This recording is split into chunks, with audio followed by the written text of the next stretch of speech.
Hello everyone. Now we have already seen about the prenatal development of the maxilla moving towards the postnatal growth of the maxilla. That is how your maxilla it grows into its size after the birth.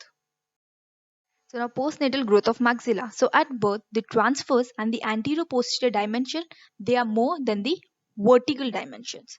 The growth of maxilla it is purely intramembranous ossification since there is no cartilage replacement, and about this intramembranous ossification we have seen already in the prenatal development of maxilla. So the growth of nasomaxillary complex it is produced by following three mechanisms, that is displacement, growth at sutures, and the surface remodeling. So starting with the first one, that is the displacement. So maxilla it is attached to the cranial base by the number of sutures. So this is your maxilla, and over here this is your cranial base. So this is a cranial base and this is the maxilla. So this maxilla it is attached to this cranial base by the number of sutures. So thus the growth of the cranial base it has a direct bearing on the nasomaxillary growth. So this growth of your cranial base it has the direct or indirect effect on this maxilla. So displacement it is further divided into two types, that is primary and secondary. Now this one is a primary one and over here this is a secondary one. So we'll see the difference between what this primary and secondary is.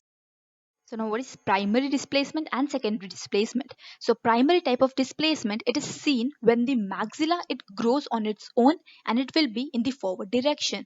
Whereas in secondary you'll see there is secondary or the passive displacement of the maxilla it occurs due to the growth of the middle cranial fossa. So the primary is when your maxilla only is growing, and in secondary your cranial base is growing, and because of this cranial fossa, as your middle cranial fossa is growing, so it will push this maxilla. So the deposition in the maxillary tuberosity region it occurs to lengthen the maxilla. So over here you'll see there is deposition of the bone in the maxillary tuberosity area, and because of this the maxillary length it increases. So thus there is a backward growth of the maxilla originally at the tuberosity region. So over now you can see this arrows. So originally your maxilla at the tuberosity area it grows in the backward direction. So this backward thrust it results in the forward displacement of the maxilla. So because of this thrust, because now your middle cranial fossa is present, so as it is growing backward, so this it will push the maxilla in the forward direction. So in this the growth of the adjacent structure it influences the maxillary growth. So your adjacent structures can be your middle cranial fossa. So the middle cranial fossa it grows up and in the forward direction, and the passive displacement of the nasomaxillary complex it occurs in the downwards and the forward direction. So your middle cranial fossa it grows in the upwards and the forward direction, and because of that it displaces the maxilla in the downward and the forward direction. So it is displacing this in the downward direction, now you can see. So over here this is forward and the downward direction, same as that of your primary and the secondary displacement. Then the enlargement of the bone it is due to the sinus formation within the bone which displaces the maxilla forward. So now we know like there's this maxillary sinus which is present in the body of the maxilla. So now the enlargement of the bone is due to the sinus formation, and because of this it displaces the maxilla in the forward direction. So the active displacement of the maxilla it is an important growth mechanism in the later life of, so in the later years of life, that is 6 to 18 years. So this primary displacement it is important during the later years of life. Now over here the nasomaxillary complex it simply translates the anteriorly as the middle cranial fossa it grows in that direction.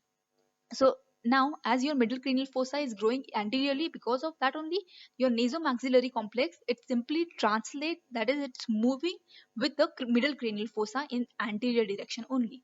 Now in this the passive displacement it is an important growth mechanism during the early years of life, that is 2 to 6 years. So your passive or the secondary displacement it is important during early year of life, whereas the primary displacement it is important during the later years of life. So primary is basically your maxilla only is growing itself, and in secondary you will see there is growth of the middle cranial fossa, and because of this the maxilla it is displaced, that is your maxilla is only moving.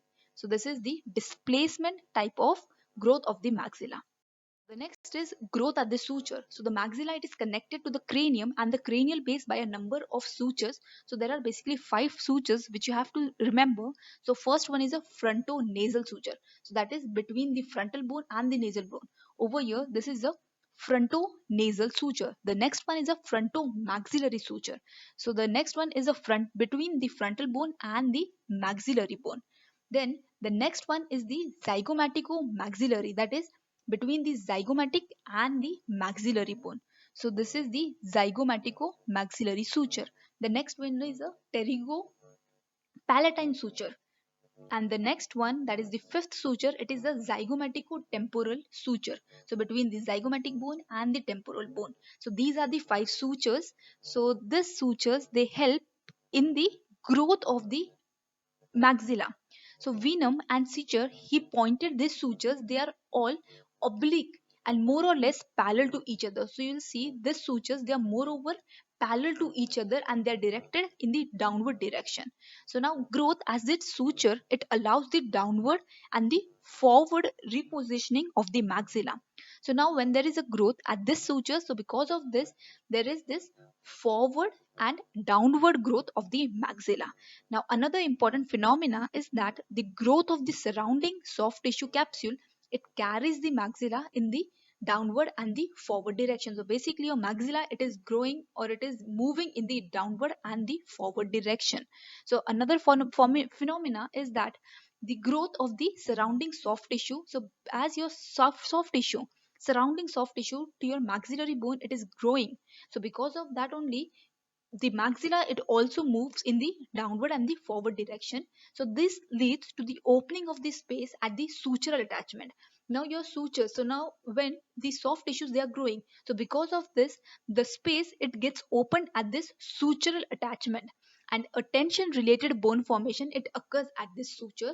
So this new bone, it is formed on either side of the suture, and this overall increase the size of your maxillary bone.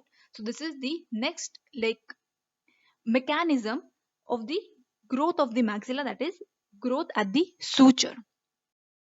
The last mechanism is the surface remodeling. So in addition to the growth which is occurring at the suture, there is massive remodeling of the bone deposition and resorption.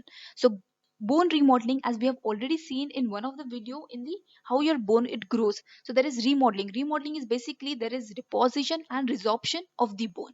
So because of this deposition and resorption, there is increase in size, then there is change in the shape of the bone, and there is change in the functional relationship. So the selective resorption and deposition, it takes place in the complex manner in the maxilla to attain its typical shape to form the orbital surface, palatal surface, alveolar surface, maxillary tuberosity, maxillary sinus, and the lateral wall of nose, etc. So this is how it looks. So the resorption, so over here, this red one are the resorption and the green one is the deposition. So because of the selective resorption and the deposition, so your maxilla, it attains its typical shape, that is the pyramidal shape. First one is the orbit. So in this, the lateral surface of your orbital rim, it undergoes resorption. Now over here, the lateral surface, it is undergoing resorption, permitting the lateral movement of the eyeball. So as a compensation, now where there is resorption, obviously there will be deposition. So as a compensation to this, there is bone deposition on the medial rim of the orbit. So now you'll see there is bone deposition on the medial rim, whereas there is resorption on the lateral rim of the orbit. So and the external surface of the lateral rim. So the surface deposition, it occurs in the orbital floor, and as a result the floor of the orbit, it faces superiorly, laterally, and anteriorly. So this is how your orbit it grows or it moves. So there you have to just remember where exactly there is deposition and resorption, because this is very commonly asked even in MCQs, in vivas, and if you get a LAQ, then you have to write about this. Then the next one is how about the maxillary tuberosity. So over here, this is the maxillary tuberosity. So there is bone deposition which is seen along the entire posterior margin of the maxillary tuberosity. So I have underlined whatever the important terms are in this particular subtopics. So in lateral, so in the orbit you have seen the lateral surface, it undergoes resorption. Then the medial surface, the medial rim, it undergoes bone deposition, and over here there is deposition even on the orbital rims. So this is like the underlined main points. Then in maxillary tuberosity you will see there is deposition of the bone which is seen along the entire posterior margin. So you can see over here, so there is bone deposition entirely on the posterior margin of the maxillary tuberosity, and because of this there is lengthening of the dental arch, and there is enlargement of the anterior posterior dimension of the entire maxillary body, and thus the posteriorly surface or the space for the eruption of the molars is provided. As there is deposition as it is growing, so your molars which are going to get erupt, so the space for them it is provided by this deposition at the posterior margin of the maxillary tuberosity. The next one is the zygomatic bone. So the zygomatic bone it moves in the posterior and the lateral direction. The posterior movement it is achieved by, so there is resorption on the anterior surface, whereas there is deposition on the posterior surface. So now you can see over here there is deposition on the posterior surface and there is resorption on the anterior surface. The face it enlarges in width by the bone formation on the lateral surface on the zygomatic arch, and there is resorption on the medial surface. So over here this is the lateral, this is the posterior, this is the medial, and this is the lateral. So now you'll see the face it is enlarging, so there is enlarge in the width of the face by the bone formation on the lateral surface. So now you can see over here, so this was how it was, and after the deposition and resorption, so your face now you can see it is growing in the width. So this is about the zygomatic bone, that you have to remember that there is resorption on the anterior surface and there is deposition on the posterior surface, whereas there is bone formation on the lateral and there is resorption on the medial surface. Now the next is the nasal cavity palatal side. So the size of the nasal cavity increases with the bone resorption on the lateral wall of the nose. Now you can see over here the red, the minus signs, they are for the resorption. So you'll see there is resorption on the lateral wall of the nose, and because of this there is increase in the size of the nasal cavity, and you'll see there is resorption even on the floor of the nasal cavity. And if there is resorption, so there is obviously compensation, so there is bone deposition on the palatal side. So the net result is the downward shift of the palatal wall, which leads to the increase in the maxillary height. Now the anterior nasal spine prominence it increases due to the bone deposition. So your anterior nasal spine it increases as there is deposition of the bone. Now in addition there is resorption from the periosteal surface of the labial cortex. As compensatory there is bone deposition which is occurring on the endosteal surface. So you'll have to just remember that there is resorption from the periosteal surface, and there is deposition on the endosteal surface of the labial cortex and the periosteal surface of the lingual cortex. So this is about the nasal cavity. The next is the alveolar ridges. So in this there is deposition which occurs as the teeth they are erupting. So when the teeth it erupts in your alveolar ridges, so because of that there is deposition. So as of all the permanent teeth, the teeth they start erupting, the bone deposition occurs at the alveolar margin. So as your teeth it starts erupting, so there is deposition to accommodate that teeth. So this increases the maxillary height and the depth of the palate. The next is the maxillary sinus. So the entire wall of the sinus except the mesial wall it undergoes resorption. So over here these are your maxillary sinuses. So in this, so this pyramidal shape are your maxillary sinus. So you will see that there is resorption overall except the mesial wall. So this results in the increase in the size of the maxillary atrium. So it appears as a shallow groove. So your maxillary sinus, it appears as a shallow groove during the 4th month of the intrauterine life. Then it grows rapidly during the 6 to 7 years, and it reaches its full size after the eruption of the teeth. So this is about the maxillary sinus, that you have to remember that there is resorption all over except the mesial wall of the sinus. Now, the amount and the direction of the maxillary growth, it can be described under the following headings, that is the maxillary height, maxillary width, and the maxillary length. So your maxillary growth, it is described under this 3 headings. So first is the maxillary height. So the increase in the maxillary height is because of various mechanisms. So the maxilla, it is attached by sutures. So we have seen they are attached by 5 pairs of sutures to the cranium. So the sutural growth except the pterygopalatine, it contributes to increase in the height of the maxilla. So your maxilla, it is growing in height because there is growth at this suture except the pterygopalatine suture. So the sutural growth in the frontomaxillary and the zygomatic-maxillary suture, it like results in the increase in the height of the maxilla. The next is to allow the functional demand, there will be resorption on the nasal floor, and simultaneously there is deposition on the palatal shelf. So we have already seen about this, there is deposition and resorption. So because of this only, so we have seen it pushes that palatal wall downward, and because of that the maxillary height, it increases.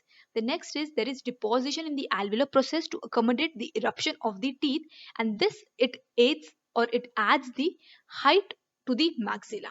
So as we have seen already in the alveolar also, there is like deposition of the bone when the teeth are erupting. So this will add to the height of your maxilla.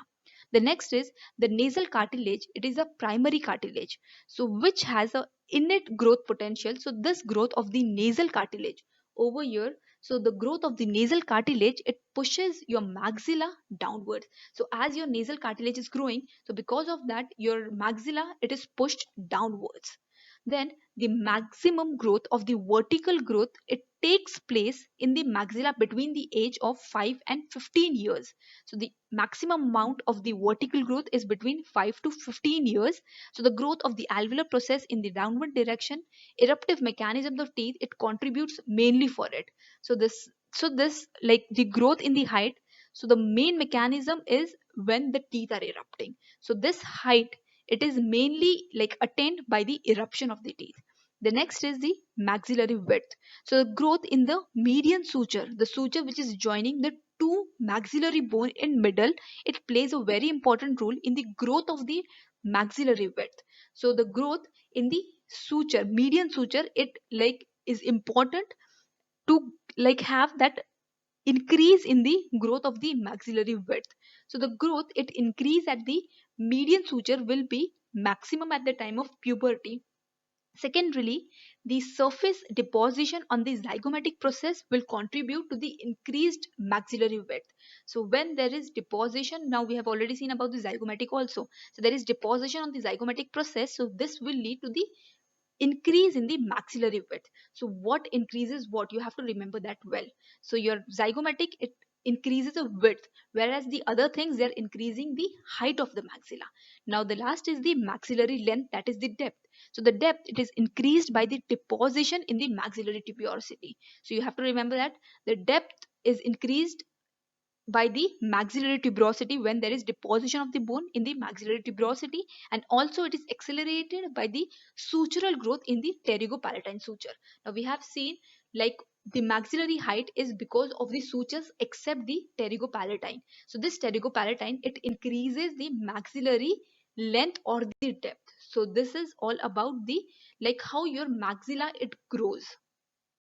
Now what are the clinical significance? Now we have seen there is prenatal growth and the postnatal growth. So if there is problem in this growth, so it will have some clinical implication.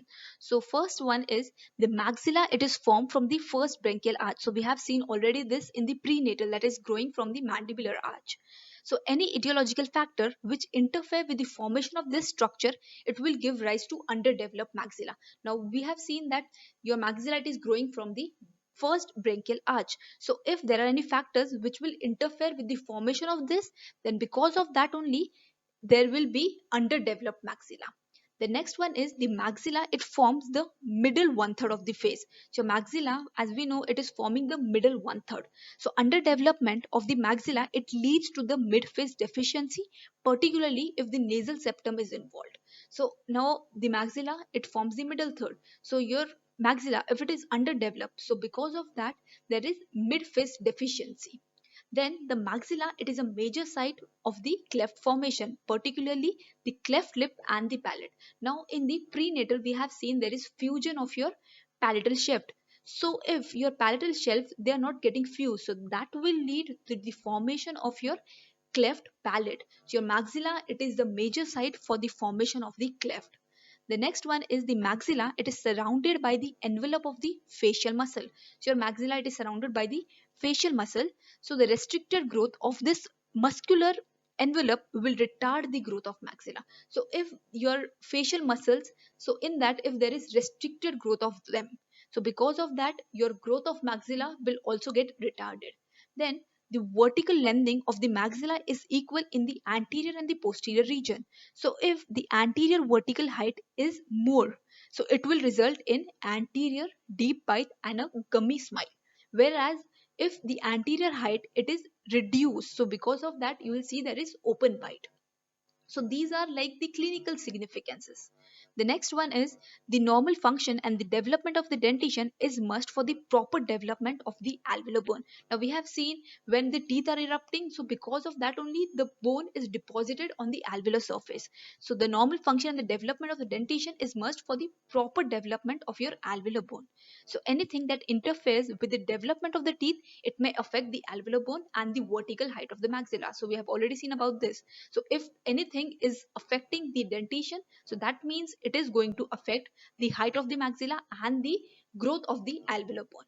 The next is maxilla. It is related to the cranial base by an angle of 82 degrees. So now about this, I'm going to explain what this is in the cephalometric. So you have to just remember that the maxilla it is related to the cranial base at an angle of 82 degrees. So if the angle it is less than 82 degrees, so it will result in the retrognathic maxilla and a class 3 condition. Whereas the values which are greater than this 82 degrees, so it will lead to the prognathic maxilla and a class 2 condition. So you have to just remember this, whereas I'm like going to explain about this in the cephalometrics. Then the maxilla, it follows a stomatic growth pattern. So the growth spurts, they are utilized for the myofunctional and the orthopedic appliance. Now we know about this myofunctional and orthopedic, like we are using this appliance in the growing phase. So they have their effect on the maxillary suture. So if there are any problems, skeletal problems, so what you can do is when the patient is in the growing phase, so you can use this myofunctional and the orthopedic appliances. And the orthognathic surgery for the maxillary skeletal problem is taken when the active growth is completed. So this is all about the significance, clinical significance of the maxilla, which is related to the growth of the maxilla. So this was all about the postnatal growth of the maxilla. You just have to remember about this three mechanisms, like they are very important, and even about the clinical significance, because this is also very commonly asked in vivas and even if it is asked as a LAQ. So this was all about it. I hope you found this video helpful, and if you did, then please like, comment if you have any doubts about it, and do share and do subscribe to my channel. Thank you so much.